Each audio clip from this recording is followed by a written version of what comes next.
बहू सीमा अपने मोबाइल पर कुछ देख रही होती है। सास कमला रसोई से बाहर आकर बहू को देखती है और उसके पास बैठ जाती है। कमला थोड़ी नाराजगी से, सीमा ये मोबाइल पर इतनी देर क्या देखती रहती हो? घर का कोई काम धाम नहीं होता तुमसे?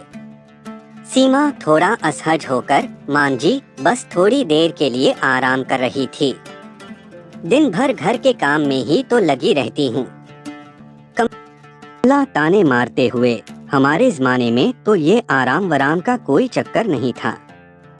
सुबह से शाम तक बस काम ही काम, फिर भी कोई शिकायत नहीं थी। सीमा मुस्कुराते हुए, हाँ मान जी आपके जमाने में तो सब कुछ अलग था, लेकिन अब जमाना बदल गया है। थोड़ा समय खुद के लिए भी निकालना चाहिए, है ना? कमला गुस्से में, अरे खुद के लिए ही निकालना है तो शादी क्यों की?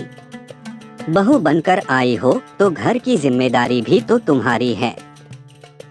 सीमा गंभीर होकर, मान जी मैंने कभी अपनी जिम्मेदारी से मुंह नहीं मोड़ा, लेकिन मैं भी इंसान हूँ, कभी कभी थक जाती हूँ।